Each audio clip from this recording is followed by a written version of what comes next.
In this week's video, we're going to once again look at the US economic cycle as measured by the output gap and the implications for equity market returns.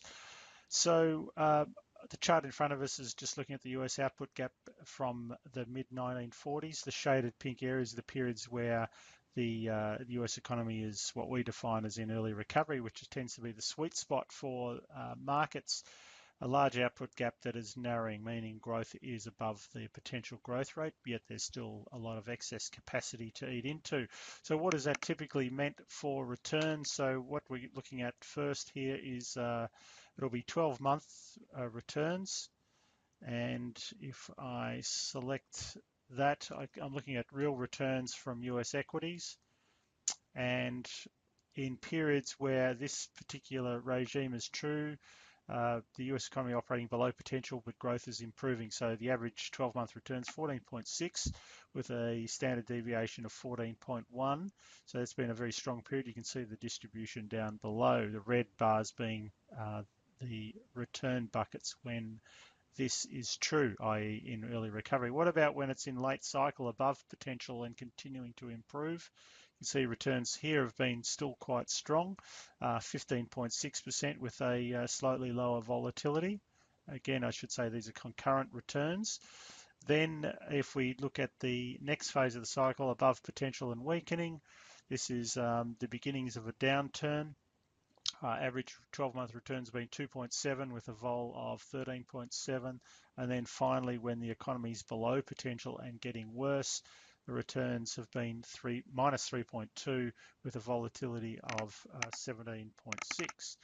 So we might be actually more interested in the following 12-month returns as opposed to the current 12-month returns. So if we now look at that, and going through each stage of the cycle once again, we can see that if you're invested in periods where the economy is operating below potential but is improving, the next 12-month returns have been 11.9 with a vol of 12.6. When the economy's been above potential, 4.5. So you can see the returns don't look quite as good on a more forward-looking basis in late cycle. Above potential and weakening, so economy just turning down, quite negative outcomes or poor outcomes, 1.2 with a high volatility.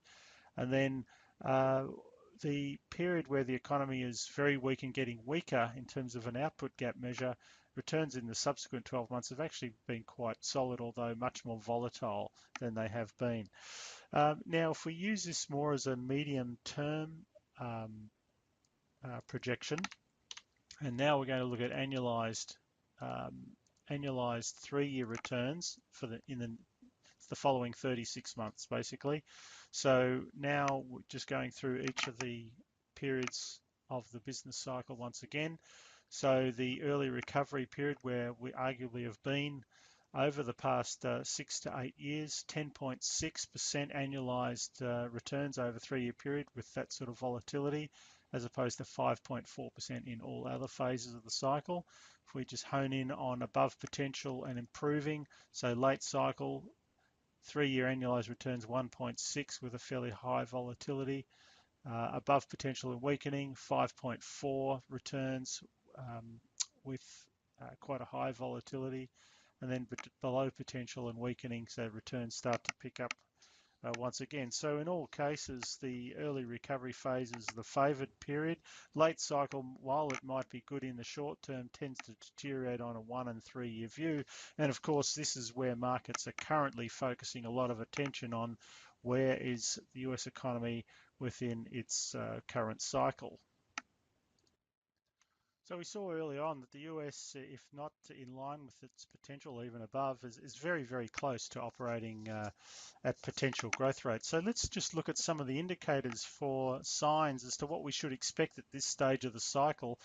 And the first one I'm looking at is we're looking at the Fed funds rate relative to neutral Fed funds in the final 12 months of the early recovery phase where there's the output gap. So you could think of that as the last 12 months that we've seen, the 12 months to June 2017. I'm looking at also the previous 3 occasions as well.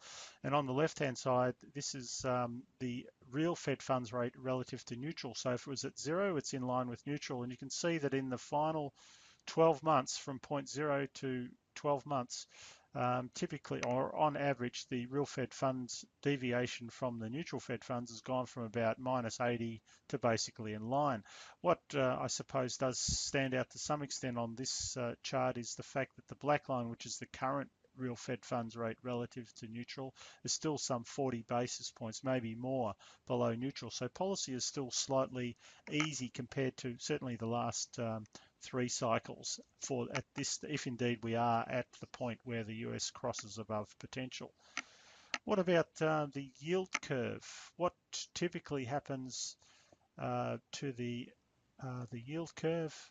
And we'll just grab that series now. So if we just go in and find, we'll pick say a US yield curve, perhaps a 10s minus 2s. And so the yield curve shows up here. So in the final 12 months, as we're looking at here, so this is what has happened to the yield curve on average. The 10s minus 2s has gone from about a plus 95 basis points to an average of plus 20 basis points. So the curve has flattened, almost gone flat in the final 12 months, the point at which the US economy moves into the late cycle. So this is where we sit at the moment. The curve still has a little bit of steepness, more than it has on 2 other occasions, and just slightly different from the April 96 occasion. If we extend this out in terms of the period pre and post that final 12-month period, you can see that typically what happens to the yield curve, it gets very flat and indeed inverse about 6 months into the late cycle phase for the US economy. So we're not quite at that point there. You can see black is the most recent positioning of the yield curve. Now, what about wages? And I think this is probably one of the key areas to look at.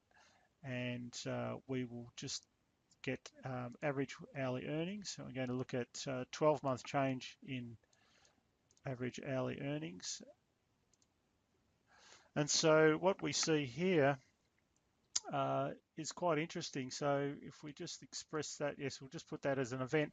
So typically what's happened in the final 12 months, or actually the final 24 months, wages growth has gone from on average about 2.1 to about 3.4, and then continued to rise in the first 12 months of the late cycle phase, rising from about 3.4 on average to about 4.2, or another 0.8%. So this is where the US economy sits at the moment. Wages growth has been relatively subdued, however, it has started to pick up, and as this is about the point, if indeed the US is on the verge of pushing into late cycle, this is the stage where wages you would expect to start to pick up.